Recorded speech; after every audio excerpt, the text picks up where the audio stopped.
আসসালামু আলাইকুম ওয়ারাহমাতুল্লাহি ওয়াবারাকাতুহু। আমার প্রিয় দিনী বোনেরা, কেমন আছেন আপনারা সবাই? আজ আমি এমন একটি বিষয় নিয়ে কথা বলতে চাই যে প্রশ্নটি আমাদের অনেকের মনেই নীরবে ঘুরে বেড়ায়।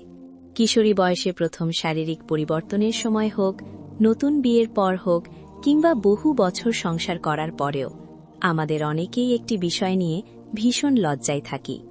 কাউকে জিজ্ঞেস করতে পারি না, আবার নিজেরাও স্পষ্টভাবে জানি না সঠিক নিয়ম কি। আমি জানি, হয়তো আপনি এখন একা ঘরে বসে দরজা বন্ধ করে বা হেডফোন কানে দিয়ে এই কথাগুলো শুনছেন, কারণ বিষয় কি আমাদের শরীরের অবাঞ্ছিত লোম পরিষ্কার করা নিয়ে একটি স্পর্শকাতর কিন্তু অত্যন্ত গুরুত্বপূর্ণ বিষয়। শুনুন বোন, লজ্জা অবশ্যই ঈমানের অংশ, কিন্তু যে লজ্জা আমাদেরকে দিন শেখা থেকে বিরত রাখে, পবিত্রতা অর্জনে বাধা দেয়, সে লজ্জা কল্যাণকর নয়, বরং তা শয়তানের কুমন্ত্রণাও হতে পারে। তাই আজ সব সংকোচ ভেঙে একদম আপন বোনের মতো করে আমরা জানার চেষ্টা করব ইসলাম, বিশেষ করে হানাফি মাযহাব এ বিষয়ে কি নির্দেশনা দিয়েছে। শুরুতেই একটি গুরুত্বপূর্ণ কথা মনে রাখি, শরীর পরিষ্কার রাখা শুধু সৌন্দর্যের জন্য নয়, এটি আমাদের ইবাদতের প্রস্তুতির গুরুত্বপূর্ণ অংশ। আমাদের প্রিয় নবী হযরত মুহাম্মদ সাল্লাল্লাহু আলাইহি ওয়াসাল্লাম বলেছেন, পবিত্রতা ঈমানের অর্ধেক। তাহলে চলুন সঠিক জ্ঞান অর্জনের মাধ্যমে নিজেদেরকে আরও পবিত্র ও সচেতন করে। সুন্দর আকৃতিতে এই সৌন্দর্যেরই একটি গুরুত্বপূর্ণ অংশ হল ফিতরাত, অর্থাৎ স্বভাবজাত পরিচ্ছন্নতা। আমরা অনেক সময় ভাবি, শরীরে এই লোম কেন, এগুলো পরিষ্কার করাও তো কষ্টসাধ্য। কিন্তু মনে রাখবেন বোন, আমাদের শরীর আল্লাহর দেওয়া একটি আমানত, এর যত্ন নেওয়া আমাদের দায়িত্ব। নখ কাটা, গোঁফ ছোট রাখা, বগলের লোম পরিষ্কার করা এবং নাভির নিচের লোম অপসারণ করা, এই সবই ফিতরাতের অন্তর্ভুক্ত এবং নবীদের সুন্নাহ। এগুলো কেবল পরিচ্ছন্নতার বিষয় নয়, বরং দ্বীনের অংশ। এখন প্রশ্ন হল, এই লোমগুলো কি দিয়ে পরিষ্কার করব? ব্লেড ব্যবহার করা কি ঠিক, নাকি ক্রিম বা পাউডার ভালো? শরিয়াত কোনটা সমর্থন করে, আর শরীরের জন্য কোনটা কম ক্ষতিকর? প্রথমে হুকুমটি জেনে নিই। হানাফি মাযহাব অনুযায়ী প্রতি সপ্তাহে, বিশেষ করে জুমার দিনের আগে, নখ কাটান ও অবাঞ্ছিত লোম পরিষ্কার করা মুস্তাহাব, উত্তম। যদি প্রতি সপ্তাহে সম্ভব না হয়, তাহলে 15 দিন পরপর করাও ভালো। তবে খুব ভালো করে মনে রাখবেন, 40 দিনের বেশি দেরি করা কোনোভাবেই উচিত নয়। হযরত আনাস ইবনে মালিক রাদিয়াল্লাহু থেকে বর্ণিত একটি হাদিসে এসেছে যে, এই বিষয়গুলো 40 দিনের বেশি বিলম্ব না করার নির্দেশ দেওয়া হয়েছে। সূত্র সাহিহ মুসলিম। যদি কেউ অলসতার কারণে 40 দিনের বেশি সময় লোম রেখে দেন, তাহলে হানাফি মাযহাব মতে তা মাকরুহে তাহরিমি, অর্থাৎ হারামের কাছাকাছি গুনাহের কাজ। এটি ইবাদত কবুলের ক্ষেত্রেও প্রভাব ফেলতে পারে। তাই যেমন আমরা পিরিয়ডের তারিখ মনে রাখি, তেমনি এই 40 দিনের হিসাবটাও মনে রাখা জরুরি। এখন প্রশ্ন, কোন কোন অংশের লোম পরিষ্কার করতে হবে? 1. বগলের নিচের লোম। 2. নাভির নিচের অবাঞ্ছিত লোম, পিউবিক হেয়ার। এই দুটি অংশ পরিষ্কার রাখা পবিত্রতার জন্য অত্যন্ত জরুরি। এবার আসি মূল প্রশ্নে, কি দিয়ে পরিষ্কার করবেন? অনেকেই ছোটবেলা থেকে শুনে এসেছেন মেয়েদের ব্লেড ব্যবহার করা উচিত নয়, কিন্তু আসলে বিষয়টি কি? শরীয়তে কি কোনো নির্দিষ্ট পদ্ধতি বেঁধে দেওয়া হয়েছে, নাকি মূল বিষয় হল পরিষ্কার হওয়া, পদ্ধতি নয়? চলুন পরের অংশে আমরা এই বিষয়টি পরিষ্কারভাবে জেনে নিই। অনেকেই বলেন ব্লেড ব্যবহার করলে নাকি লোম শক্ত হয়ে যায়। আসলে বিষয়টি এমন নয়। লোম কাটার পর এর আগা ভোঁতা হয়ে যায়, তাই নতুন করে গজালে একটু মোটা মনে হতে পারে, কিন্তু বাস্তবে লোমের প্রকৃতি বদলে যায় না। ইসলামী শরীয়তে, বিশেষ করে হানাফি মাযহাব অনুযায়ী, নারীদের জন্য ব্লেড বা রেজার ব্যবহার করা সম্পূর্ণ জায়েজ, এতে কোনো গুনাহ নেই। তবে উত্তম বা সুন্নাহ পদ্ধতি হল বগলের লোম উপড়ে ফেলা এবং নাভির নিচের লোম ব্লেড বা খুর দিয়ে পরিষ্কার করা। কিন্তু আমরা জানি, বগলের লোম উপড়ে ফেলা অনেকের জন্য কষ্টকর ও যন্ত্রণাদায়ক। তাই কেউ যদি ব্লেড বা রেজার ব্যবহার করেন, তাতেও উদ্দেশ্য পূর্ণববে এবং সুন্নাহর হিকমত অর্জিত হবে। ইসলাম আমাদের উপর কষ্ট চাপিয়ে দেয় না, তবে ব্লেড ব্যবহারের ক্ষেত্রে কিছু সতর্কতা মেনে চলা জরুরি। 1.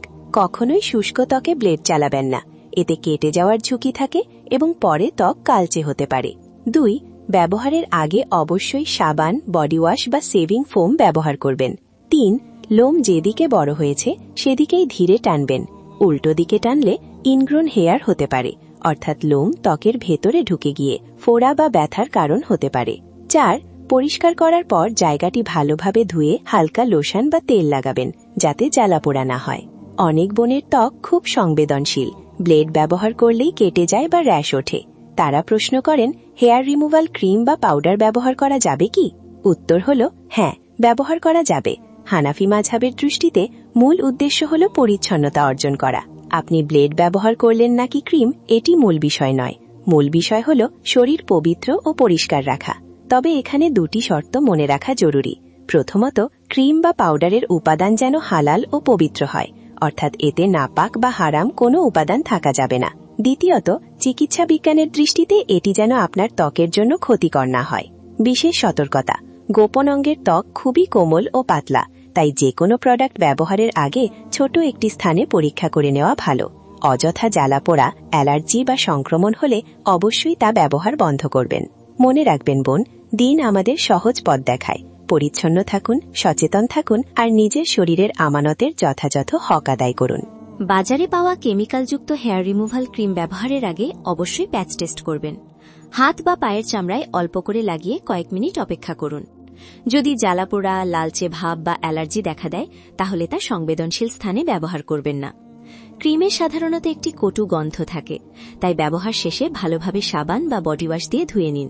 চাইলে হালকা সুগন্ধি ব্যবহার করতে পারেন, যাতে নিজের কাছেই অস্বস্তি না লাগে। এছাড়াও লোম পরিষ্কারের আরও কিছু পদ্ধতি আছে, যেমন কাঁচি বা ইলেকট্রিক ট্রিমার।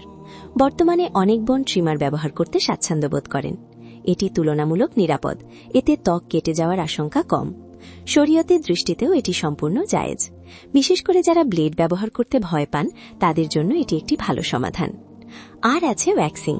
ওয়্যাক্স করলে লোম গোড়া থেকে উঠে আসে এবং তুলনামূলক দেরিতে আবার গজায়।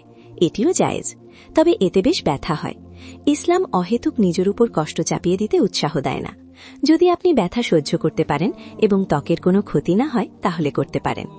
তবে এখানে একটি গুরুত্বপূর্ণ বিষয় মনে রাখতে হবে, সতর রক্ষা করা ফরজ। নাভি থেকে হাঁটু পর্যন্ত অংশ অন্য কোনো নারীর সামনে বিনা প্রয়োজনে খোলা জায়েজ নয়। তাই পার্লারে গিয়ে অন্য কাউকে দিয়ে এই কাজ করানো থেকে বিরত থাকাই উত্তম। যা করার নিজেই করার চেষ্টা করুন। আমার প্রিয় বোনেরা, এই পর্যায়ে এসে আমি আপনাদের হৃদয়ের একটি বোঝা হালকা করতে চাই। অনেকেই বলেন, আপা আমার খুব লজ্জা লাগে, মনে হয় আমি অপবিত্র, এই লোমগুলো কেন হয়? শুনুন বোন, এটি আপনার নারীত্বের স্বাভাবিক অংশ। এটি সুস্থতার লক্ষণ। এ নিয়ে হীনমন্যতায় ভোগার কোনো কারণ নেই।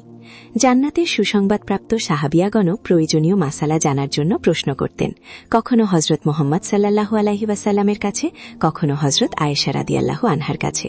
দ্বীনের জ্ঞান অর্জনে তারা লজ্জাকে বাধা হতে দেননি। আর যদি কখনো ভুলবশত দেরি হয়ে যায়, তাহলে হতাশ হবেন না, সাথে সাথে তওবা করুন এবং পরিষ্কার করে নিন। এতদিন করিনি তাই আজ নামাজ পড়ব না, এই ধরনের চিন্তা শয়তানের ধোঁকা। বরং আজ থেকেই শুরু করুন। আল্লাহ তাআলা তওবাকারীদের ভালোবাসেন। পবিত্র থাকুন, আত্মবিশ্বাসী থাকুন আর মনে রাখুন, দিন আমাদের জন্য সহজ ও ভারসাম্যপূর্ণ পথ। আল্লাহ তাআলা আমাদের দুর্বলতা খুব ভালোভাবেই জানেন। তিনি পরম দয়ালু, পরম ক্ষমাশীল। তাই কোনো ভুল বা অবহেলা হয়ে গেলে হতাশ হওয়ার কিছু নেই। তওবা করে সংশোধন করলেই আল্লাহ ক্ষমা করেন। আরেকটি আদবের বিষয় মনে রাখা ভালো, যে লোমগুলো পরিষ্কার করা হয়েছে সেগুলো টিস্যু বা কাগজে মুড়িয়ে ডাস্টবিনে ফেলা অথবা মাটিতে পুঁতে দেওয়া উত্তম। যত্রতত্র ফেলে রাখা বা গোসলখানায় ভাসিয়ে দেওয়া শোভনীয় নয়। পরিচ্ছন্নতা যেমন জরুরি, তেমনি আদবও গুরুত্বপূর্ণ। তাহলে বোনেরা, আজকের আলোচনা থেকে আমরা কি শিখলাম? শরীর পরিষ্কার রাখা শুধু অভ্যাস নয়, এটি ইবাদতের অংশ। ব্লেড, ক্রিম, ট্রিমার যেটি আপনার জন্য সহজ, নিরাপদ ও উপযোগী, সেটিই ব্যবহার করতে পারেন। শরীয়তের দৃষ্টিতে মূল বিষয় হল পরিচ্ছন্নতা অর্জন করা এবং 40 দিনের মধ্যে এই ফিতরতের কাজগুলো সম্পন্ন রাখা। আশা করি দীর্ঘদিনের লজ্জা বা দ্বিধা থেকে জন্ম নেওয়া অনেক প্রশ্নের উত্তর আজ পেয়েছেন। তারপরেও যদি মনে কোনো প্রশ্ন থেকে যায়, লজ্জা করবেন না, আমাকে আপন বোন মনে করে জানাতে পারেন। ইনশাআল্লাহ সাধ্যমতো উত্তর দেওয়ার চেষ্টা করব। একটি ছোট অনুরোধ, যদি এই আলোচনা আপনাকে সামান্য সাহসও দিয়ে থাকে, তাহলে আপনার পরিচিত কোনো বোন বা বান্ধবীর সাথে শেয়ার করুন। হয়তো তারও এই জ্ঞানটি জানা খুব প্রয়োজন। আজ এখানেই শেষ করছি। আল্লাহ তাআলা আমাদের সবাইকে পবিত্রতা অর্জনের তৌফিক দান করুন এবং আমানত হিসেবে পাওয়া শরীরের যথাযথ হক আদায় করার তৌফিক দিন। আমিন।